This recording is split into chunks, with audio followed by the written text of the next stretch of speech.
JTBC가 최근 진상조사위원회 중간 결과를 발표했습니다. 대선 직전 나간 방송기사가 왜곡과 짜깁기였다. 스스로 조사해서 스스로 왜곡 보도였다고 자인한 건데요. 무슨 일이 벌어졌고 JTBC는 왜 인정을 했는지 궁금하지 않으십니까? 시원하게 풀어드립니다. 함께 공부할까요? 안녕하세요. 동행가주 스터디 동정민 앵커입니다. 최근에 JTBC가 사면 초과입니다. 상당히 곤란한 처지에 빠져 있습니다. 왜냐하면 이거죠. 지난 대선 때 대선 16일 전 2개, 대선 9일 전 1개, 총 3개의 보도가 허위다. 이런 의혹이 지금 불거졌고, 그래서 방송통신심의위원회 심의도 받고 있고, JTBC 본사 건물을 검찰이 압수수색을 해서 또 가져갔고, 정작 이 기사를 쓴 봉지욱 기자, 앞으로 이름 많이 나올 텐데요. 이 봉지욱 기자는 이 기사 쓰고 나서 다른 뉴스타파라는 매체로 옮겨갔는데, 이 JTBC가 이거에 대해서 문제가 있다고 하자 오히려 친정인 JTBC를 향해서 JTBC가 용산에 엎드렸다, 현재 권력의 고개를 숙였다라고 지금 비판을 하고 있는, 안팎에서 공격을 받고 있는 상황입니다. 최근에요, 이 JTBC가 진상조사위원회를 꾸려서 이 보도에 대한 어떻게 보도가 됐는지 조사를 해서 중간 결과 보고서를 발표했습니다. 제가 앞으로 이 보고서 내용을 아주 자세하게 전해드릴 겁니다. 왜냐? 이 보도뿐 아니라 지난 대선 때 큰 논란이 됐던 대장동 몸통은 윤석열이라는 이 실체를 쫓아가는 데 있어서 상당한 단서를 주고 있기 때문입니다. 시작합니다. 자, 말씀드렸다시피 문제가 되고 있는 JTBC 보도는 3개입니다. 대선 16일 전, 그러니까 대선이 3월 9일이었으니까 대선 16일 전 JTBC가 단독 보도를 하나 하고요. 그 단독 보도를, 기사를 쓴 봉지욱 기자가 그날 출연까지 합니다. 수사 기록 보니 이슈 체크 코너에 출연을 하고, 그로부터 일주일 뒤에 이 내용을 뒷받침하는 추가 단독 기사가 나옵니다. 총 3개 기사예요. 이 기사에 큰 그림을 한번 그려볼게요. 이 기사의 줄기는 이렇습니다. 자, 2011년 당시 윤석열 대검 중수 이과장. 자, 지금은 사라졌지만 대검 중수부가 있었죠. 중앙수사부. 특수통 수사 중에 핵심들만 모아서 큰 것만 다루는 대검 중수 이과장 시절에 윤석열 검사가 부산 저축은행 비리 사건을 수사했습니다. 자, 이건 팩트예요. 요거까지는. 자, 그런데 이 보도의 줄기는 뭐냐면 당시에 조우형이라는 대출 브로커를 조사를 했었다는 거예요. 대검 중수부가. 자, 조우형 이름 많이 들어보셨을 텐데 동행가 뉴스터디에서 저번에 이 논란의 핵심은 조우형이라면서 별도로 조우형 편도 한번 소개를 해드린 적 있으니까 지금 이 클릭 한번 해보시고 보시는 것도 좋을 것 같고요. 어쨌건 조우형이라는 사람이 2009년이에요. 대장동 완전 초창기 때 부동산 개발업체 C7, 그러니까 김만배가 대장동 개발하기 그 전 초창기에 남욱은 있을 때 2009년에 이 부동산 개발업체 C7이 대장동 대출을 받았어요. 부산 저축은행으로부터. 이것도 팩트예요. 자, 1155억 원을 대출을 받았는데 그거를 알선해 준 게 이 조우형이라는 사람이고, 그래서 조우형이 이 사람들한테 알선 대가를 받습니다. 그 부분을 부산 저축은행 수사하던 윤석열 중수부가 조사를 하고 있었고, 그런데 그 당시에 윤석열 검사가 조우형을 만나서 커피를 타줬고, 그러다 보니까 이 수사가 무마됐다. 왜? 바로 조우형의 변호사가 박영수 변호사이기 때문에. 박영수는 윤석열 당시 검사와 대검 중수부에서 함께 일한 친한 검사였고, 그래서 윤석열 검사가 수사를 무마해줬다.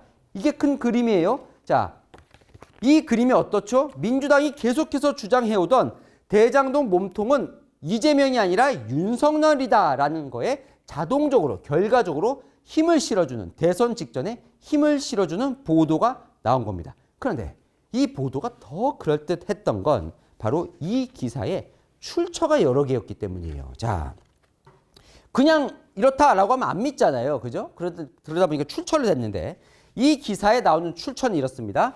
조우형을 직접 인터뷰를 해요. 그래서 조우형 목소리가 이 기사에 등장합니다.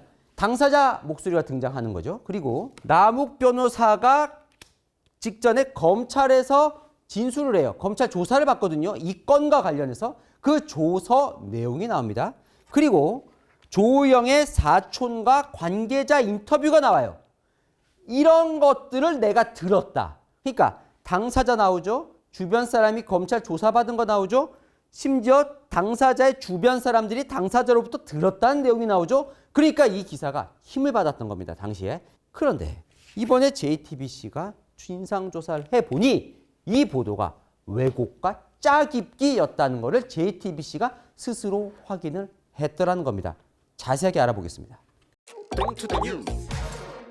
드디어 나왔습니다. 봉지욱 기자, 그 기사를 쓴 기자입니다. 말씀드렸다시피 이 기자는 지금 뉴스타파로 이직을 한 상황입니다.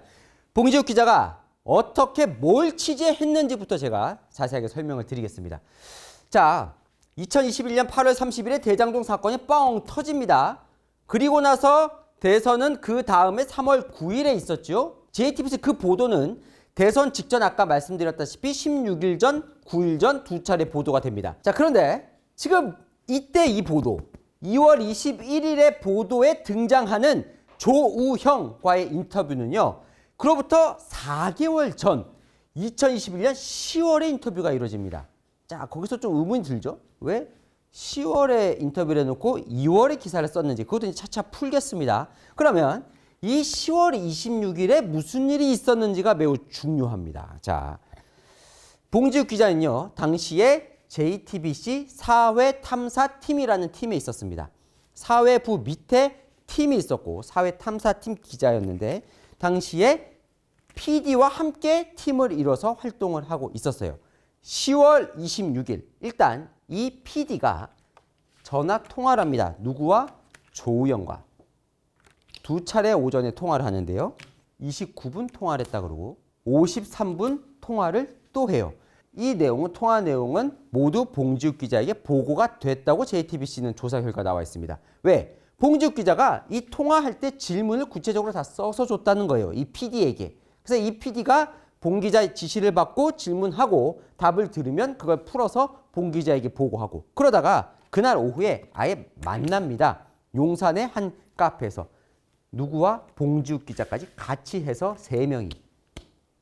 그 인터뷰 내용이 기사에 나옵니다. 그런데 JTBC 조사에 따르면 이 보고, 인터뷰를 했잖아요. 3차례. 이 당시에 이거를 위에 직속 상관인 사회부장에게 보고를 안 했다는 겁니다. 인터뷰를 해놓고. 자, 뭐 JTBC는 저와 다른 회사다 보니까 실제로 JTBC 문화가 어떤지 모르기 때문에 제가 단언할 수는 없으나 일단 뭐 제가 이제 지금 채널의 정치부장을 같이 맡고 있으니까요. 대선 때 당시에 대선과 관련해서 핵심 의혹이 윤석열이 대장동 몸통이라는 민주당의 공세가 시작된 이 시점에 그 당사자를 만났는데 기자가 부장에게 보고를 하지 않았다. 언뜻 이해는 하지 않는. 내가 부장이라면, 만약 그 사실을 알았더라면 그 기자를 질책했을 것 같다. 이런 생각은 드는데 물론 JTBC는 어떤지 제가 모르니까 단언할 수는 없습니다. 어쨌건 보고를 하지 않았다고 합니다. 그 상황에서 이게 이제 10월이죠. 11월에 남욱 변호사가 검찰에서 조사를 받아요. 그 조서를 봉지욱 기자가 확보를 합니다. 이후에. 그 11월에 이 조우영 씨도 검찰에 가서 이 건으로 조사를 받습니다. 그 조서도 확보합니다. 왜 그러면 이때 검찰이 조사를 했느냐?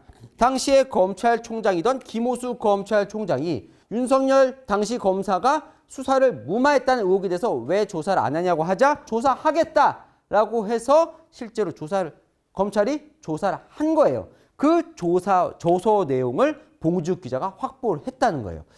자, 상당히 취재를 잘한 겁니다. 취재로만 따진다면 이거 구하기 어렵거든요. 검찰이 뭐라고 물었고 이 두 사람이 뭐라고 답을 했는지 그 문답의 조서 내용을 확보했다는 건 기자로서 상당히 취재력이 뛰어난 겁니다. 아니면 정치권에서 누가 흘려줬거나. 그죠? 자, 실제로 봉지욱 기자가 이걸 어떻게 알았는지도 검찰이 조사는 일단 하고 있는 것 같은데 어쨌건 취재를 잘 한 거예요. 거기다가 2월 보도 전에는요. 조우영의 사촌 그리고 조우영과 함께 동업했던 일을 같이 했던 회사 관계자 인터뷰까지 합니다. 자, 취재를 아주 촘촘하게 취재를 한 상황이에요. 그런데 JTBC는 왜 이 내용이 왜곡이고 짜깁기라고 했을까요? 자, 단서 하나만 드릴까요?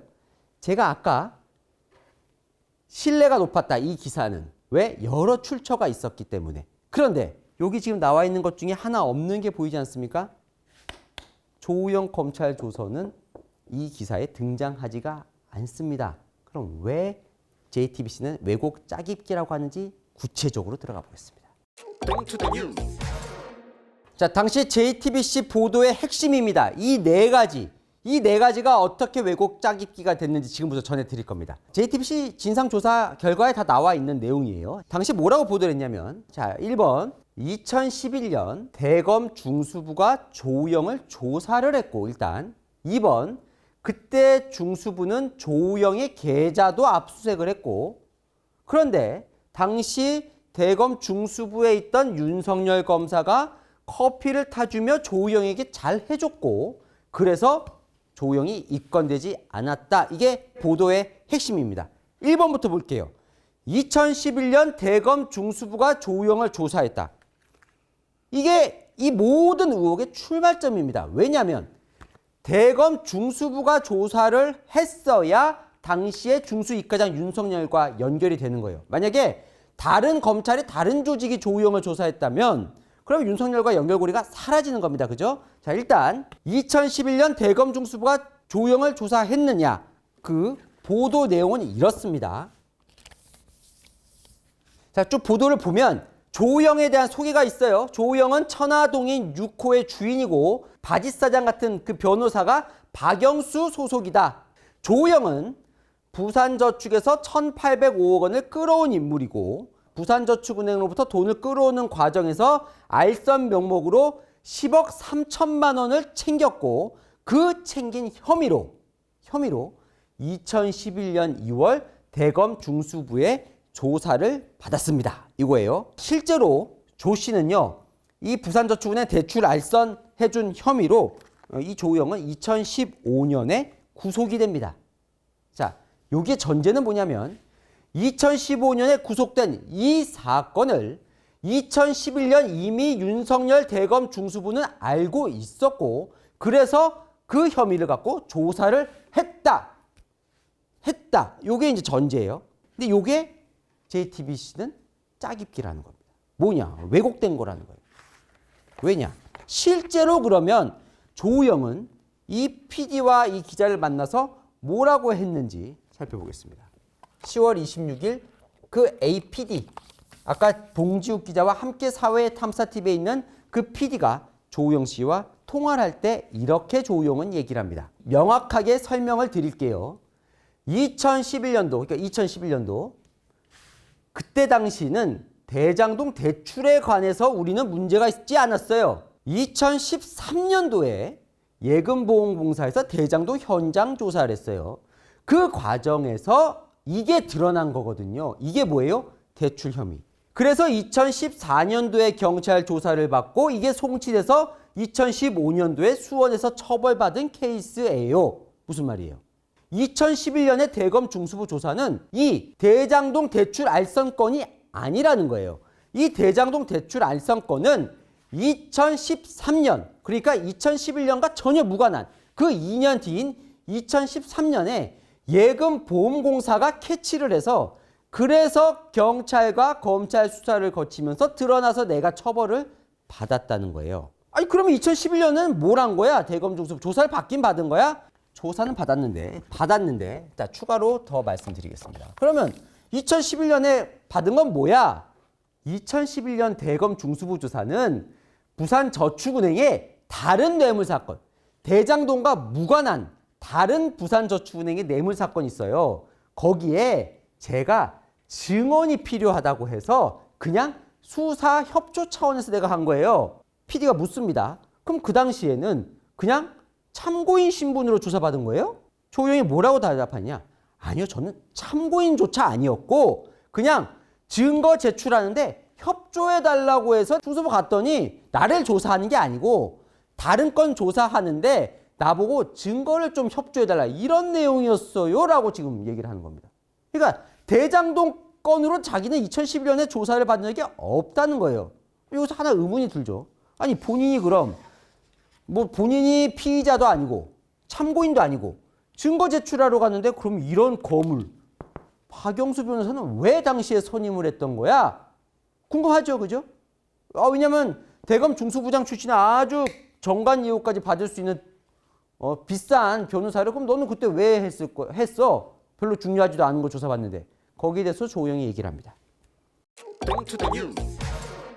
자, 2021년 10월 26일 오전에 조영과 APD가 통화한 이후에 그날 오후에 그 봉지욱 기자를 포함해서 3명이 만났죠. 용산 카페에서. 그때 조영이 이렇게 얘기를 합니다. 다시 한번 얘기합니다.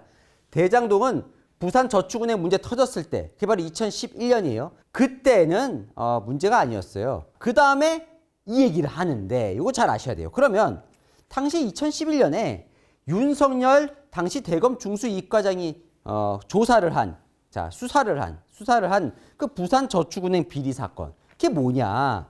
자, 이 엄청나게 큰 사건이었습니다. 단일 금융비리 사건으로는 최대 규모의 게이트 사건이에요. 게이트는 뭐예요? 권력이 끼는 거죠. 뭐였냐면 당시에 부산저축은행에 임원진, 박연호 회장, 김양 부회장, 여기 김양 부회장 나오는데 잠시 후에 부회장 같은 이 부산저축은행 임원진이 자 예금자들이 이제 예금을 하잖아요. 부산저축은행이 그 돈을 본인 쌈짓돈처럼 쓰면서 여러 문어발 사업을 벌여서 그 돈을 먹었다. 그런데 그것이 드러나지 않게 하기 위해서 청와대, 국회의원, 금융감독원 같은 권력자들에게 로비를 해서 이게 드러나지 못하도록 분식회계 이런 걸 했는데도 다 막았다. 이 게이트였습니다. 엄청나게 큰 사건이었어요. 조영은요. 뭔 역할을 했냐면 조영이 뭐냐면 누구냐면 박연호 회장의 처남이에요. 처남. 가족이에요. 그래서 부산저축은행 관련된 이 사건에서 뭔가 본인이 심부름꾼 역할을 합니다. 그러니까 대출 브로커이기 때문에 어차피 그런 심부름꾼 역할을 하거든요. 그 내용이에요. 당시에 2011년에 자기가 조사를 받은 건 왜 받았냐면 청와대 수석이었던 누구에게 김양 부회장이 돈을 준 적이 있어요. 당시에 저축은행에 뭐 보고하러 내가 갔는데 김양 부회장이 부탁을 했어요. 저한테. 그래서 옛날에 빌라 사고 팔면서 모아놨던 내가 돈이 있었는데 그 돈을 그 청와대 수석에게 현금으로 갖다 줬어요. 내가. 그런데 2011년 5월에 갑자기 대검 중수부에서 전화가 온 거예요. 잠깐 들어오라고. 어디로? 대검 중수부로. 그 상황에서 안 놀랄 사람이 누가 있겠어요? 2011년 5월에 대검 중수부에서 전화가 왔다는 거예요. 대검 중수부로 좀 들어와라. 놀랬다는 거예요. 나 뭐지? 내가 뭐 잘못한 게 있나? 그래서 이어집니다. 누구를 찾아갔다? 김만배를 찾아갔다는 거예요. 김만배. 김만배 아시죠? 대장동 김만배. 당시에는 기자였어요. 법조 출입 기자. 법조인과 아주 인맥이 많았던 그 김만배. 나중에는 조영, 김만배 같이 대장동 사업을 함께 합니다. 그러니까 친분이 있었던 거죠. 자, 김만배를 찾아갔어요. 저 어떻게 해요? 그랬더니 김만배 기자가 산호라는 법무법인의 박영수 특검님이 계시다는 거예요. 자, 그래서 박영수 변호사를 찾아갔다는 거죠. 박영수 변호사에게 본인이 제가 뭐 때문인지는 모르겠는데 들어오래요 라고 했더니 그러면 박영수 변호사가 일단은 가서 한번 조사를 받고 오라. 그래서 벌벌 떨면서 다음날 제가 대검에 전화를 해서 그 다음날로 약속 잡고 들어갔어요. 그 상황을 자세하게 봉지욱 기자에게 이야기를 합니다. 갔더니 대검 중수부 조사를 받으러 갔더니 박 검사님이 들어오시더라고요. 이것도 중요합니다. 갔더니 윤석열 검사가 있었던 게 아니라 박 뭐뭐 이름도 밝혀요. 박 땡땡 검사님이 들어오시더라고요. 김양 부회장이 같이 들어오더라는 거예요. 그러더니 김양 부회장은 이미 이 부산저축은행 비리 사건으로 조사를 받고 있었던 거죠, 검찰에. 조사장 미안해.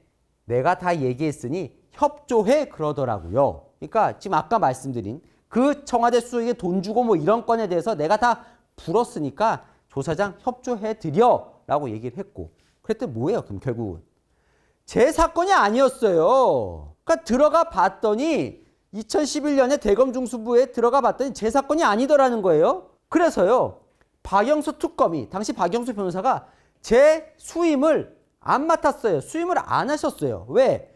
그때 제 이야기를 듣더니, 야, 너 피의자도 아니고 참고인도 아직 아니고 그냥 증거 제출 요구인데 내가 뭐 수임할 일은 아닌 것 같다.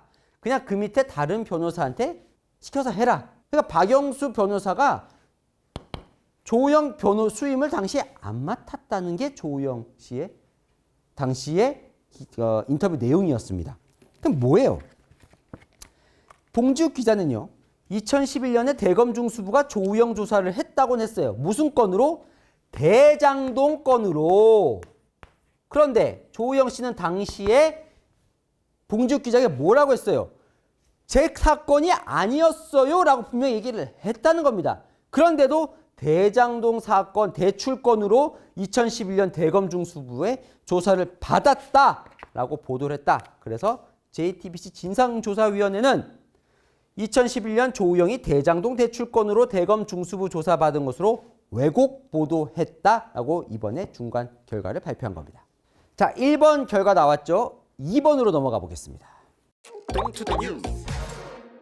자, 1번 받고 2번은 중수부가 조우영의 계좌를 압수수색했다. 이건 어떤 내용이냐면, 자, 실제로 보도 내용을 보겠습니다. 봉지욱 기자가 보도할 때 이렇게 보도를 합니다. 조우영의 목소리가 나가요. 당시에 인터뷰했던 2021년 10월에 자, 보도가 뭐라고 하냐면, 저한테 와장창 그 계좌 압수수색 통지서가 날아오더라고요. 계좌 압수수색을 받았다는 거예요. 그날 봉지욱 기자가 출연하죠. 출연해서 이렇게 얘기를 합니다.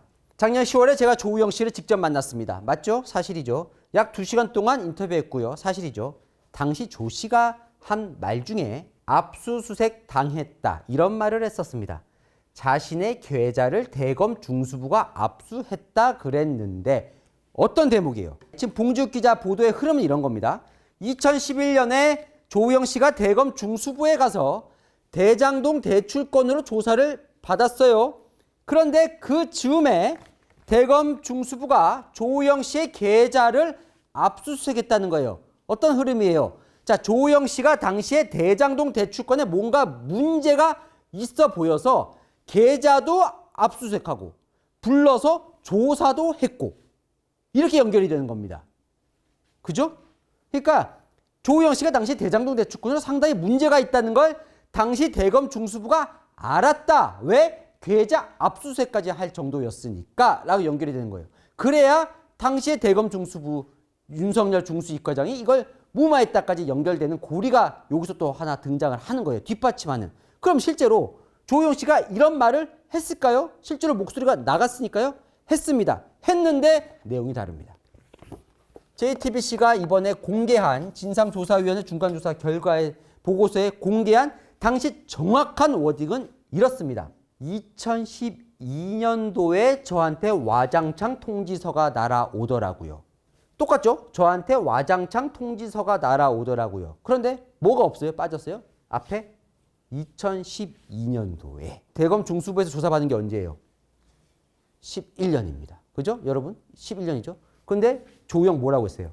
2012년도에. 없어요. 2012년도에가. 자, 왜? 이때는 왜 받았나 한번 볼까요? 좀 읽어보죠. 아니, 계좌들을 다 까가지고 검찰에서 조사했던 통지서가 날아와서 부르기 시작하더라고요. 봉지욱 기자 뭐라고 부르요? 2012년에? 제 확인을 합니다. 조우영이 다시 얘기를 합니다. 2012년도에 그리고 이 얘기를 하죠. 왜 내가 계좌 압수수색을 당했냐면 벨리타 하우스에서 풍동사업, 타운하우스 법인들에서 돈을 빌려줬는데 사업의 용도가 뭔지 모르겠어요. 하여튼 뭐 풍동사업으로 또 조사를 받았나 봐요. 근데 뭐예요? 풍동사업으로 조사를 받았다는 거예요. 대장동 대출건이 아니라. 그게 봉 기자가 다시 확인을 합니다. 그럼 2012년에 계좌 뒤지다가 이 건이 나온 거군요. 네네. 그래서 이 말도 합니다. 제가 검찰 조사를 제대로 당사자로 받은 첫 건이었어요. 뭐가?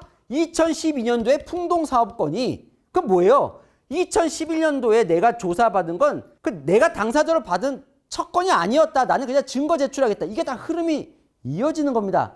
자, 끝난 게 아닙니다. 또 뭐라고 얘기를 하냐면요. 그 계좌 압수수색은 2012년 중앙지검에서 하신 거 아니에요? 물어요. 본인이 아나 봐요. 그랬더니 조우영 씨가 그거는 서울중앙이요. 뭐예요? 서울중앙지검에서 계좌 압수수색 받았다는 거예요. 봉 기자 그때 당시 뭐라고 했어요? 자신의 계좌를 대검 중수부가 압수했다 그랬는데라고 본인이 출연해서 얘기를 하거든요. 근데 실제로는 서울중앙지검에서 그러니까 연도도 틀렸고 계좌 압수수색을 한 주체도 대검 중수부가 아니라 서울중앙지검이라는 거예요. 서울중앙지검이면 윤석열과 관계가 있는 거예요? 아무 관계 없는 거죠. 윤석열 대검 중수부니까. 그럼 봉 기자 물어요. 그럼 11년도, 12년도에 대장동 관련해서 한 번도 물어본 적이 없겠네요, 검찰이? 조우영 씨. 대장동에 대해서는 저한테 물어본 기억이 없는데요. 무슨 얘기입니까? JTBC는 이걸 바탕으로 당시에 2012년도를 고의로 뺐다라고 JTBC는 봤습니다. 자, 1, 2번까지 봤는데 시간이 너무 많이 지나서 3번, 4번은 다음 시간에 알아볼 겁니다. 다음 시간엔요. 3번, 4번이 왜 왜곡 짜깁기라는 거 포함. 그러면 봉지욱 기자 얘기도 들어봐야죠. 봉지욱 기자는 여기에 대해서 반발하지 않겠습니까? 지금 반발하고 있죠? 네. 봉지욱 기자는 그럼 여기서 뭐라고 반박을 하는지 또 하나 궁금한 점. 그러면 봉지욱 기자가 이렇게 왜곡 짜깁기를 보도하는 동안 JTBC는 정말 몰랐던 건지 거기에 하나 더 해서 그러면 이 건 대장동 몸통은 윤석열이라는 당시 민주당의 주장은 어떻게 확산됐는지 이 내용을 보고 추정할 수 있거든요. 그 내용까지 제가 한 방에 딱 정리해 드리겠습니다. 복잡한데 궁금한 이슈 댓글로 남겨주시면 제가 대신 풀어드리겠습니다. 아시죠? 평일 오후 7시엔 뉴스에이, 주말 오후 3시에 동행과 뉴스터디 함께 해주시기 바랍니다. 오늘 준비한 소식은 여기까지입니다. 감사합니다.